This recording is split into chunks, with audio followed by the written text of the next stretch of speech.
ओम शांति। 2 अक्टूबर 2023 बाबा के महावाक्य। मीठे बच्चे, नई दुनिया के लिए बाप तुम्हें सब नई बातें सुनाते, नई मत देते, इसलिए उनकी गत मत न्यारी गाई जाती है। प्रश्न: रहमदिल बाप सभी बच्चों को किस बात में सावधान कर ऊंच तकदीर बना देते हैं? उत्तर: बाबा कहते, बच्चे, ऊंच तकदीर बनानी है तो सर्विस करो। अगर खाया और सोया, सर्विस नहीं की तो ऊंची तकदीर नहीं बना सकेंगे। सर्विस के बगैर खाना हराम है, इसलिए बाबा सावधान करते। सारा मदार पढ़ाई पर है। तुम ब्राह्मणों को पढ़ना और पढ़ाना है, सच्ची गीता सुनानी है। बाप को रहम पड़ता है, इसलिए हर बात की रोशनी देते रहते हैं। गीत: जिस दिन से मिले हम तुम। ओम शांति। रूहानी बाप समझाते हैं, जब बच्चों को बेहद का बाप मिलता है तो हर एक बात नई सुनाते हैं, क्योंकि यह बाप नई दुनिया स्थापन करने वाला है। मनुष्य तो ऐसी नई बातें सुना ना सके। बाप, जिसको हेवनली गॉड फादर कहा जाता है, वह बेहद का बाप स्वर्ग की स्थापना करने वाला है, नरक की स्थापना करने वाला है। रावण 5 विकार स्त्री में, 5 विकार स्त्री में, 5 विकार पुरुष में, वह हो गई रावण संप्रदाय। तो यह नई बात सुनाई ना। स्वर्ग बनाने वाला है परम पिता परमात्मा, जिसको राम कहते हैं। नरक बनाने वाला है रावण, जिसका चित्र बनाकर वर्ष वर्ष जलाते हैं। एक बार जल गया तो फिर उनका एफिजी देखने में थोड़े ही आएगा। वह आत्मा जाकर दूसरा शरीर लेती है, फीचर्स आदि बदल जाते हैं। यह है रावण के वही फीचर्स वर्ष वर्ष बनाते और जलाते हैं। वास्तव में जैसे निराकार शिव बाबा का कोई फीचर नहीं, वैसे रावण का भी कोई फीचर नहीं। यह रावण तो विकार है।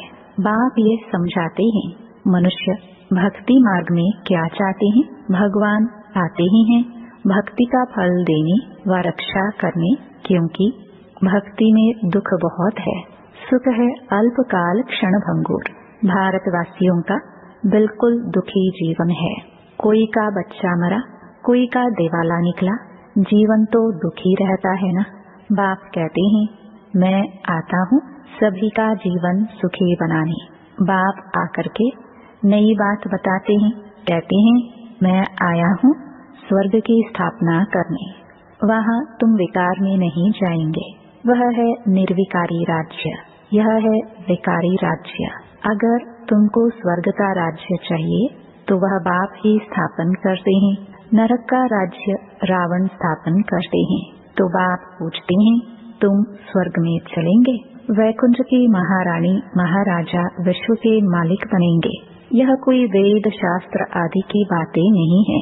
बाप ऐसे नहीं कहते कि राम राम कहो व दर दर धक्के खाओ, मंदिरों तीर्थों आदि में जाओ व गीता भागवत आदि बैठकर पढ़ो। नहीं, सत्युग में तो शास्त्र होते नहीं।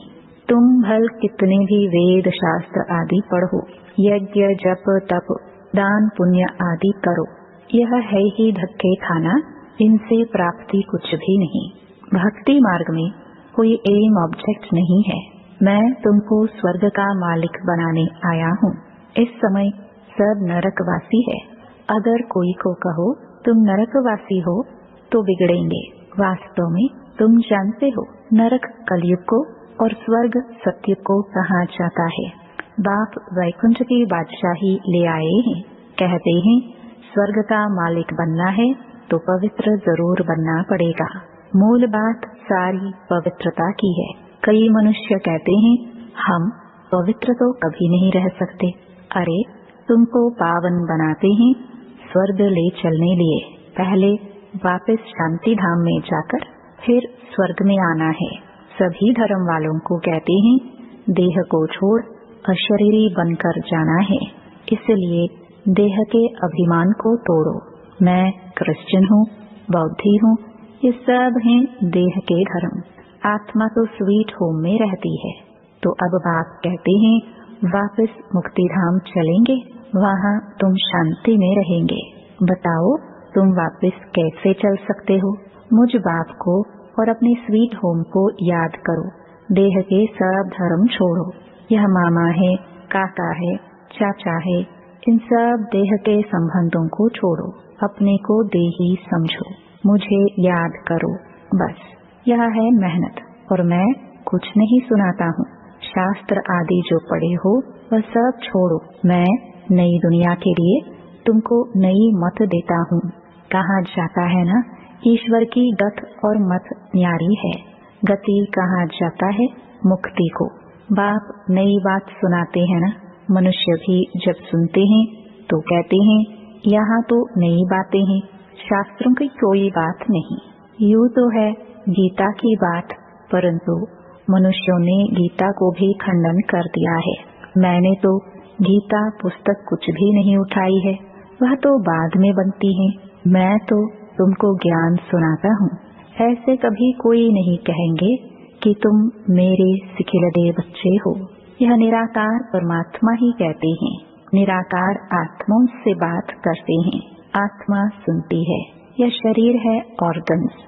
यह बात कभी कोई समझते नहीं। वह मनुष्य मनुष्यों को सुनाते हैं। यह परमात्मा बैठ आत्माओं को सुनाते हैं। हम आत्माएं सुनती हैं इन कानों द्वारा। तुम जानते हो परमपिता परमात्मा बैठ समझाते हैं। मनुष्य तो यह वंडर खाते हैं, भगवान कैसे समझाएगा? वह तो समझते हैं। श्री कृष्ण भगवान वाच्य। अरे श्री कृष्ण तो देहधारी है, मैं तो देहधारी नहीं।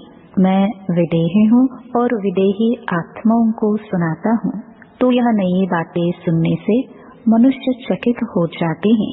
जो कल पहले बच्चे सुनकर गए हैं उन्हों को तो बहुत अच्छा लगता है। पढ़ते हैं, मम्मा बाबा कहते हैं। इसमें अंधश्रद्धा की तो कोई बात हो ना सके।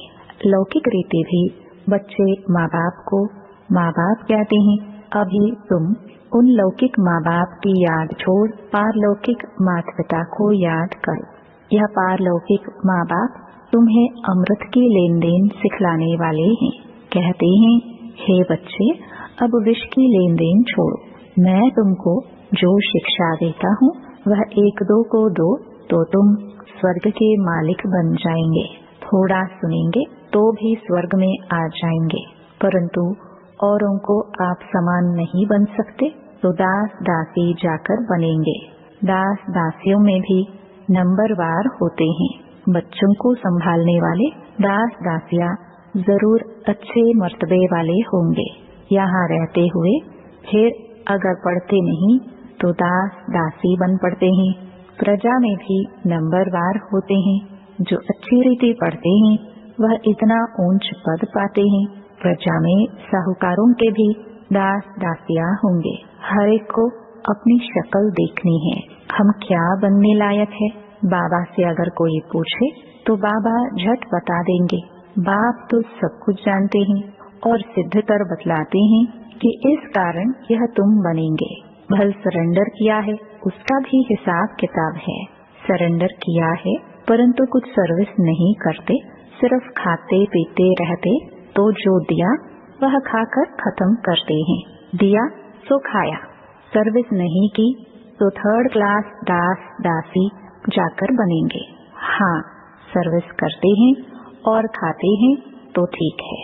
धंधा कुछ नहीं करते तो खा खा कर खत्म कर देते हैं, फिर और भी बोझ चढ़ जाता है। यहाँ रहते हैं, जो दिया सो खाया।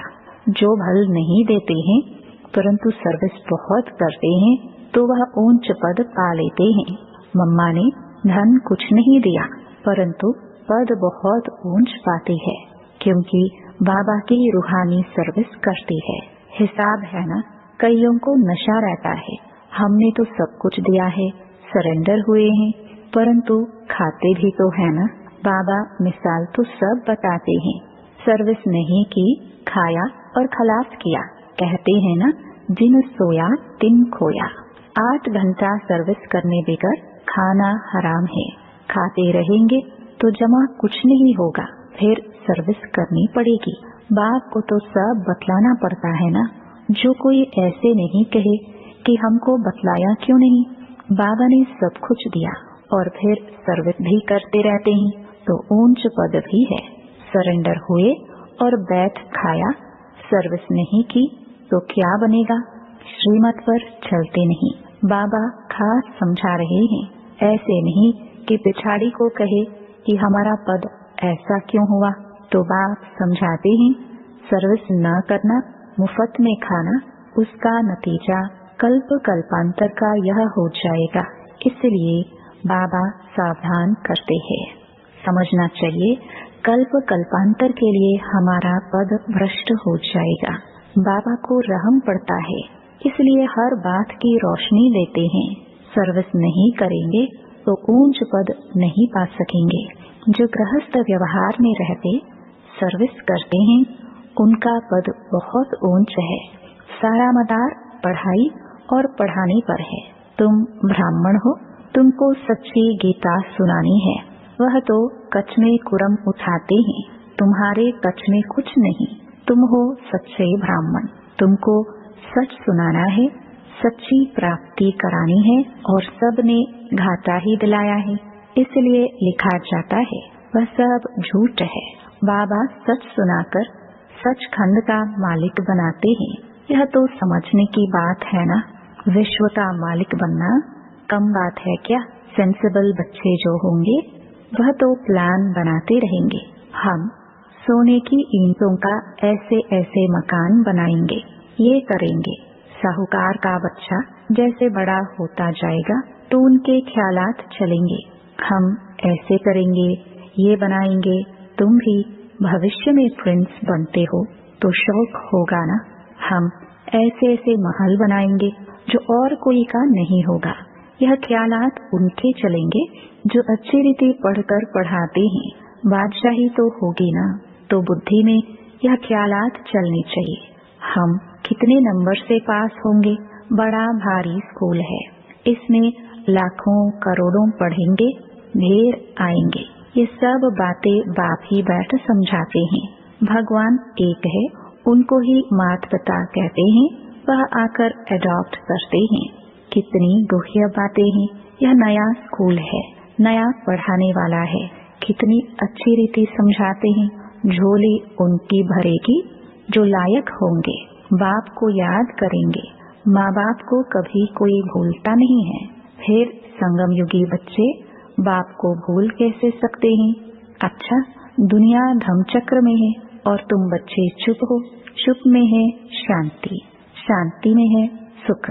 तुम जानते हो मुक्ति के बाद फिर है जीवन मुक्ति। तुम बच्चों को सिर्फ 2 अक्षर याद हैं, अलफ अल्लाह और बे बादशाही।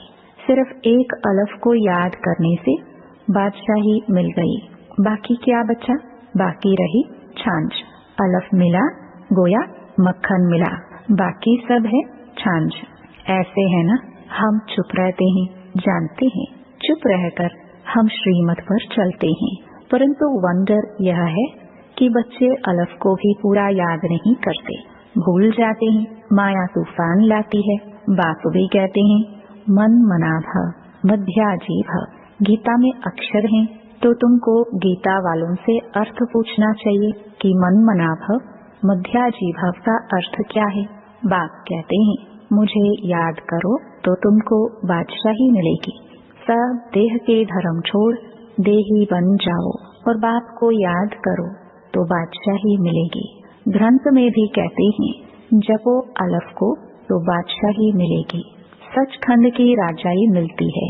हम दुनिया से बिल्कुल न्यारे हैं और कोई भी ऐसे नहीं कहेंगे। बाप तुम्हें नई बातें सुनाते हैं, बाकी सब पुरानी बातें ही सुनाते हैं। बात बड़ी सहज है, अलफ के बनो तो बादशाही मिलेगी। फिर भी पुरुषार्थ तो करना पड़े। आप सामान बनाने की जितनी सर्विस करेंगे उतना फल मिलेगा। मनुष्य न अलफ को जानते हैं न बे को जानते हैं। बे माना बादशाही का मक्खन। श्री कृष्ण के मुख में मक्खन दिखाते हैं ना। जरूर स्वर्ग की स्थापना करने वाले ने ही बादशाही दी होगी। अच्छा, मीठे मीठे सिखिलरे बच्चों प्रति माता पिता बाप दादा का याद प्यार और गुड मॉर्निंग। रूहानी बाप की रूहानी बच्चों को नमस्ते। धारणा के लिए मुख्य सार। पहला, वापस स्वीट होम घर जाना है, इसलिए देह के धर्मों और संबंधों को भूल स्वयं को देही समझना है, इसी अभ्यास में रहना है। दूसरा, बाप की जो शिक्षाएं मिली है वह दूसरों को देनी है, आप समान बनाना है। 8 घंटे सर्विस जरूर करनी है। वरदान, शुद्ध फीलिंग द्वारा फ्लू की बीमारी को खत्म कर वरदानों से पलने वाले सफलता मूर्त भव। सभी बच्चों को बाप दादा की श्रेष्ठ मत है, बच्चे सदा शुद्ध फीलिंग में रहो। मैं सर्वश्रेष्ठ अर्थात कोटों में कोई आत्मा हूँ। मैं देव आत्मा, महान आत्मा, विशेष पाठधारी आत्मा हूँ। इस फीलिंग में रहो तो व्यर्थ फीलिंग का फ्लू नहीं आ सकता। जहाँ यह शुद्ध फीलिंग है वहाँ अशुद्ध फीलिंग नहीं हो सकती। इससे फ्लू की बीमारी से अर्थात मेहनत से बच जाएंगे और सदा स्वयं को ऐसा अनुभव करेंगे कि हम वरदानों से पल रहे हैं, सेवा में सफलता पा रहे हैं। स्लोगन, संगम युगी मर्यादा पुरुषोत्तम बनना, यही ब्राह्मण जीवन का श्रेष्ठ लक्ष्य है। ओम शांति।